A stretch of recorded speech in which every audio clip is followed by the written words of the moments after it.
નમસ્કાર, આપ જોઈ રહ્યા છો મિડ ડે રિપોર્ટ અને હું છું આપની સાથે હિતવેશ। સૌપ્રથમ વાત કરીશું અષાઢમાં અનરાધારની।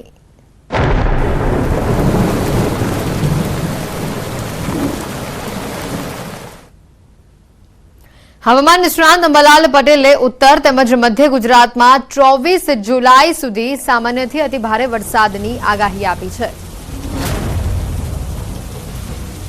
उत्तर मध्य गुजरात में वरसाद की आगाही आपवामां आवी छे। हवामान निष्णात अंबालाल पटेले आगाही करी है 24 जुलाई सुधी सामान्यथी भारे वरसाद जोवा मळी शके छे।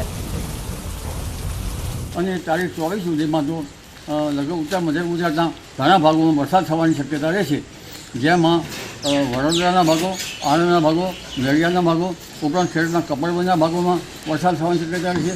जंबूसરના भागोमां वरसाद थवानी शक्यता रहेशे। तद भागोमां भारे वरसाद थवानी शक्यता रहेशे, पण पंचमहालना भागोमां કેટલાક ભાગમાં અતિ ભારે વરસાદ થવાની શક્યતા રહેશે। આ ઉપરાંત મહેસાણાના કેટલાક ભાગો, સમીહાડના કેટલાક ભાગોમાં પણ વરસાદ થવાની શક્યતા રહેશે। બનાસકાંઠાના કેટલાક ભાગોમાં વરસાદ નથી। વાવ, રાધનપુર અને સિરોહી, કાંકરેજ આ ભાગમાં પણ ઝાપટા પડવાની શક્યતા રહેશે અને પાટડી દસાણાના ભાગમાં પણ ઝાપટા પડવાની શક્યતા રહેશે। પોરબંદરના ઉપરવાસમાંથી વરસાદી પાણીની સતત આવક થઈ રહી છે। જનકપુરી સોસાયટી, સુદામા પાર્ક, બાલવાટિકા સહિતના વિસ્તારો હજી સુધી પાણીમાં ગરકાવ છે। ઉપરવાસમાંથી આગામી 1 થી 1.5 મહિના સુધી પાણીની આવક રહેશે। સ્થાનિકોનું અહીંયા કહેવું છે કે ઉપરવાસમાં જ્યાં સુધી વરસાદ વરસતો રહેશે ત્યાં સુધી પાણીની આવક થતી રહેશે। દર વર્ષે લોકોને ધસમસતા પાણીમાંથી પસાર થવું પડે છે। વેપાર ધંધા માટે તેમજ બાળકોને સ્કૂલે લેવા મૂકવા માટે પાણીમાંથી લોકોને પસાર થવું પડે છે। પોરબંદર શહેર તેમજ ગ્રામ્ય પંથકોમાં વરસાદે વિરામ લીધાને 36 કલાકથી પણ વધુનો સમય વીતી ચૂક્યો છે। તેમ છતાં જોઈ શકાય છે કે પોરબંદરની અનેક સોસાયટીઓમાં હજુ પણ પાણી ભરાયા હોવાની સ્થિતિ યથાવત જોવા મળી રહી છે। હાલ અત્યારે આપ જે દ્રશ્યો જોઈ રહ્યા છો, આ દ્રશ્યો છે જનકપુરી સોસાયટીના દ્રશ્યો છે। આ જ પ્રકારના દ્રશ્યો સુદામા પાર્કની અંદર જોવા મળી રહ્યા છે। આ જ પ્રકારના દ્રશ્યો છે તે ખાસ કરીને શિવાલિક પાર્કની અંદર પણ જોવા મળી રહ્યા છે। લોકોએ પાણીની અંદરથી પોતાના વાહનો પસાર કરવાની ફરજ છે તે પડી રહી છે। અહીંના સ્થાનિકો પણ આપણી સાથે છે, આપણે તેમની સાથે પણ વાતચીત કરવાનો પ્રયત્ન કરીશું। દાદા, શું કહેશો, આ પ્રકારે જે વરસાદ વરસ્યો છે, આવો વરસાદ અગાઉ ક્યારેય જોયો છે ને અત્યારની સ્થિતિ શું છે? અત્યારની સ્થિતિ ગંભીર છે। આવો વરસાદ કોઈ દી વરસ્યો નથી। ઉનાળાના દિનો પરિસ્થિતિ બહુ ગંભીર છે। આ મહિને બી પાણી વેતિયાણ રહે। આમાં નેત વાહન નીકળતા, નેત કોઈ દૂધ લેવા દે શકતા, નેત કોઈ દરણું દરાવવા દે શકતા। આમાં કોઈ ભાવ પૂછતું નથી। દર વર્ષે આવી જ પરિસ્થિતિ છે। પાણી ક્યાંનું આવે દાદા, શું કહેશો? આ બધે આ વાડીનું આવે, આમાં કોઈ નિકાલ છે નહીં। લોકોએ આમ જ રહેવાનું, આમ જ રહેવાનું। મહિનો દે વેતિયાણ દે અહીં પૈસા ચડાવીને જવાનું। ચોક્કસ અન્ય લોકો છે, આપણે તેમની સાથે પણ વાતચીત કરીશું। શું કહેશો, આજુબાજુની કેટલી સોસાયટીમાં આ જ પ્રકારે પાણી હોય છે? વરસાદ રહ્યા બાદ પણ આ પ્રકારની પરિસ્થિતિ? લગભગ મહિનો 1.5 મહિના સુધી આ પાણીનો આ વિસ્તારમાં પાણી ભરેલા રહેશે અને આ ઉપરથી પાણી વાડી વિસ્તારમાંથી આવે છે। 15-16 ગામનું પાણી અહીંયાથી નીકળે છે અને દર વર્ષે આ જ પરિસ્થિતિ 1.5 મહિના સુધી આ જ પરિસ્થિતિ રહેશે। માણસને ખાવા પીવાનું, ઘરમાં કોઈ વ્યવસ્થા નથી, બકાલા નથી, દરણા નથી, દૂધ લેવા માટે 2-2 કિલોમીટર દૂર જવું પડે છે। કોઈ વ્યવસ્થા છે નહીં। દર વખતે આ પરિસ્થિતિ થાય છે। ચોક્કસ તો દર વર્ષે આ જ પ્રકારની પરિસ્થિતિનો સામનો અહીંના સ્થાનિકો કરે છે। અન્ય એક ભાઈ છે, શું કહેશો, આપ કયા વિસ્તારમાં રહો છો અને આપના વિસ્તારની પરિસ્થિતિ કયા પ્રકારની છે? વરસાદે વિરામ લીધો પરંતુ પાણી હજુ પણ શરૂ છે, શું કહેશો? હા, હું સુદામા પાર્કમાં રહું છું અને આ જ પરિસ્થિતિ છે બધાની। પાણી એટલું બધું આવ્યું છે કે ઘરોમાં પાણી ઘૂસી ગયા છે। માણસને બહુ હાલાકી થાય છે નીકળવામાં, છાસ દૂધ માટે, છોકરા બાળકોને સ્કૂલે, અત્યારે તો રજા છે, સ્કૂલે જવા માટે 1 મહિનો 1.5 મહિનો આવી જ પરિસ્થિતિ રહેશે। ઉપરવાસમાંથી જે પાણી આવે છે એનો કોઈ નિકાલ નથી, એટલા માટે આ પાણી અહીંયાથી જ નીકળે છે। તો આની કંઈક સુવિધા કરે સરકાર।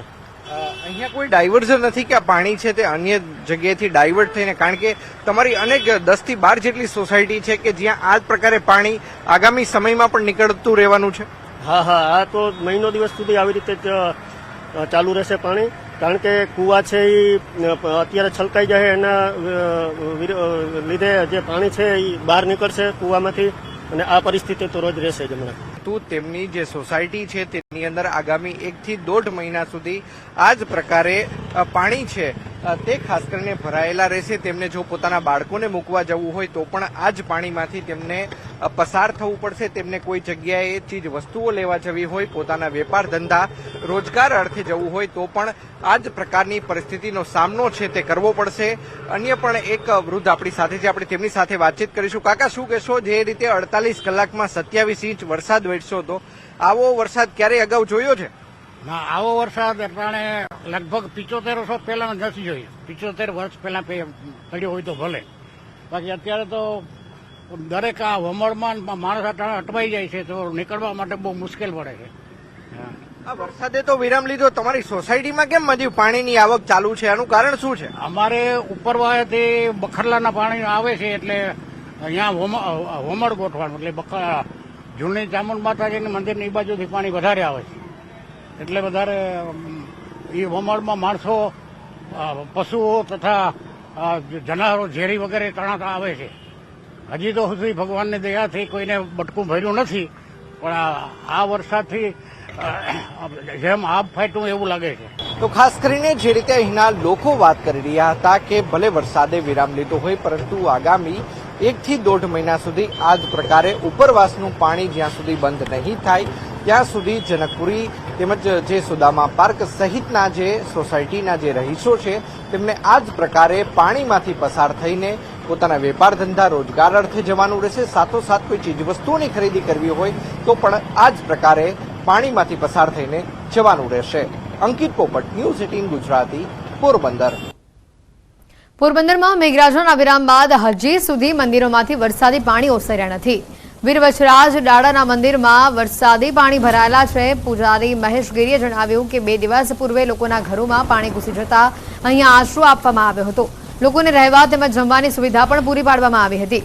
જ્યાં સુધી ઉપરવાસમાંથી વરસાદી પાણીની આવક થતી રહેશે ત્યાં સુધી મંદિરના પરિસરમાં પાણી ભરાયેલા રહેશે. મંદિર પરિસરમાં 1 થી 1.5 ફૂટ પાણી ભરાતા દર્શનાર્થીઓને હાલાકીનો સામનો કરવો પડ્યો. ભક્તો મંદિરની બહારથી જ દર્શન કરી રહ્યા છે.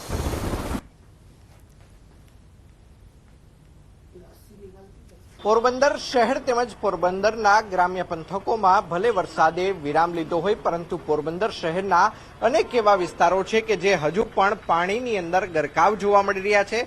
ખાસ કરીને હાલ અત્યારે આપ જે દ્રશ્યો જે જોઈ રહ્યા છો આ દ્રશ્યો છે પોરબંદર શહેરની અંદર આવેલા વચરાજ ડાડાના મંદિરના દ્રશ્યો છે કે જ્યાં હજુ પણ મંદિરની અંદર 1 થી 1.5 ફૂટ જેટલું પાણી છે તે મંદિરની અંદર ગરકાવ થયેલું જોવા મળી રહ્યું છે. લોકોએ જો અહીંયા દર્શન કરવા આવ્યા હોય તો કેટલાક લોકો અંદર આવે છે પરંતુ મોટા ભાગના લોકો છે તે બહારથી દર્શન કરે છે. અહીંના પૂજારી આપણી સાથે છે, આપણે તેમની સાથે વાતચીત કરવાનો પ્રયત્ન કરીશું. બાપુ, શું કહેશો? હજુ આ પ્રકારની પરિસ્થિતિ કેટલા દિવસ રહેવાની છે? 12 દિવસ સુધી આમ 10-12 દિવસ સુધી પાણી વાડીઓનું બધું અહીંયા જ આવે પાણી. કોઈ નિકાસ 15 દિવસ આમ રહે પાણી. જે રીતે 48 કલાકમાં 27 ઇંચ જેટલો વરસાદ વરસ્યો ત્યારે ક્યાંની પરિસ્થિતિ હતી? બાપુ, શું કહેશો? ત્યાં તો બહુ ભયંકર પરિસ્થિતિ હતી. આટલું પાણી હતું અંદર.